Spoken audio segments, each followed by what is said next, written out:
Assalamualaikum warahmatullahi wabarakatuh. Saya Titi Saurabila Rosa dengan NIM 192231012 akan mempresentasikan mengenai review jurnal gambaran pola konsumsi energi dan zat gizi makro terhadap penyandang diabetes mellitus tipe 2 pada usia 35-65 tahun.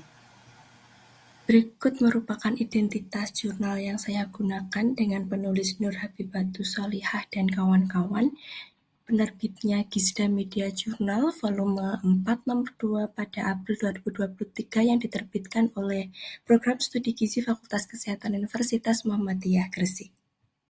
Berikutnya latar belakang di mana WHO pada tahun 2016 menyebutkan bahwa diabetes mellitus termasuk dalam penyebab utama dari kematian global. Kemudian prevalensi dari diabetes mellitus di Indonesia diprediksi mencapai 21,3 juta orang pada tahun 2030 dan menurut data Riskesdas pada 2018 menunjukkan bahwa prevalensi diabetes di Indonesia sebesar 2,0% dan tentunya di Jawa Timur sebesar 2,6% pada penderita di usia lebih dari sama dengan 15 tahun. Kemudian menurut pola konsumsi ditemukan adanya pola konsumsi yang tidak teratur pada masyarakat saat ini sehingga dapat menyebabkan risiko penyakit degeneratif termasuk dari diabetes mellitus tipe 2 ini.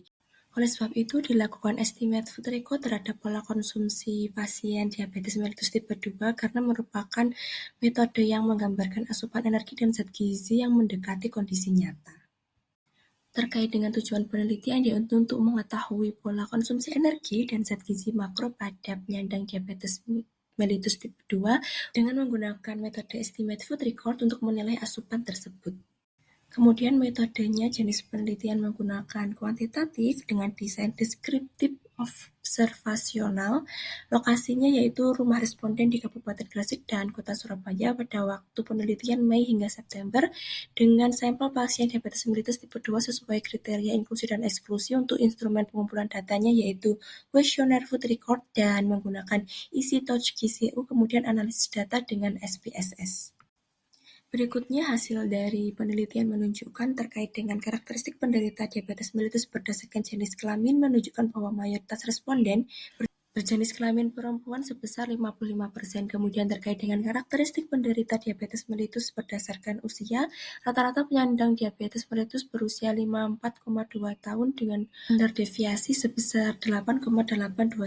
Kemudian terkait dengan karakteristik penderita diabetes mellitus berdasarkan status gizi menunjukkan rata-rata status gizi atau IMT didapatkan 21,84 dengan standar deviasi 3,44 yang masuk dalam kategori status gizi normal.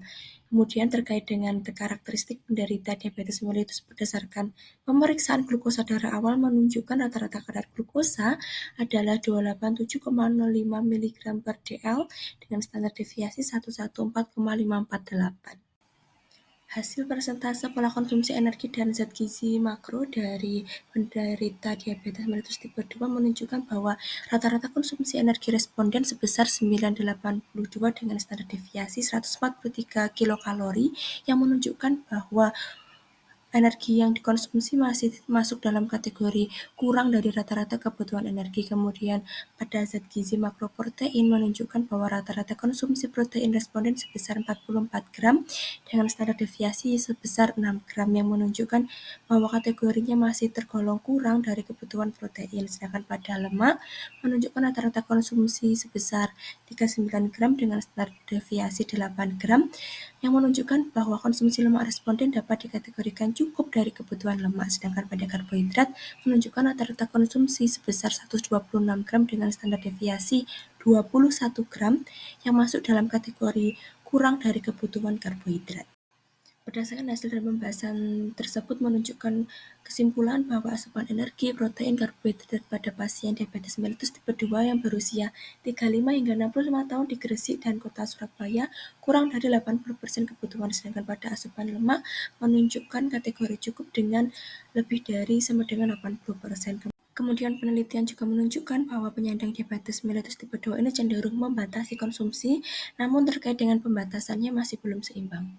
Berikutnya dilakukan penilaian, yaitu berupa kritik dari review jurnal tersebut yang menunjukkan bahwa metode penelitiannya termasuk dalam kategori yang tepat karena deskriptif observasionalnya dengan menggunakan food recall selama 14 hari. Sedangkan kelemahan dari metode penelitiannya yaitu sampelnya kecil, hanya sekitar 20 orang, sehingga juga dapat mengakibatkan pervasive sampling dan rawan bias pencatatan. Kemudian dilakukan penilaian terhadap aspek kesesuaian hasil dan tujuan yang menunjukkan bahwa hasilnya sesuai dengan tujuan karena menggambarkan pola konsumsi energi dan zat gizi makro. Dan analisis yang dilakukan masih deskriptif, belum mendalami faktor yang memengaruhi. Sedangkan terhadap kelebihan artikel juga dilakukan penilaian di mana topik relevan dengan gizi klinis DM tipe 2, kemudian periode food recall juga cukup panjang sekitar 14 hari, dan data yang digunakan yaitu lengkap, terdiri dari IMT, glukosa, dan asupan makro, serta terdapat perbandingan dengan kebutuhan gizi. Kekurangan dari artikel ini sendiri yaitu jumlah sampelnya yang kecil, sehingga generalisasi terbatas dan analisis yang dilakukan hanya uniforward atau tanpa uji statistik. Keterbatasan berikutnya yaitu implikasi klinisnya kurang dibahas, serta faktor gaya hidup lainnya juga tidak diperhitungkan pada jurnal tersebut. Kemudian relevansi di bidang gizi menunjukkan penting untuk memberikan edukasi diabetes mellitus tipe 2 kepada penyandang DM tersebut, kemudian juga menunjukkan resiko under intake dari energi, protein, dan karbohidrat, serta penelitian tersebut juga dapat dijadikan sebagai dasar intervensi dietetik dan pengembangan untuk PMK.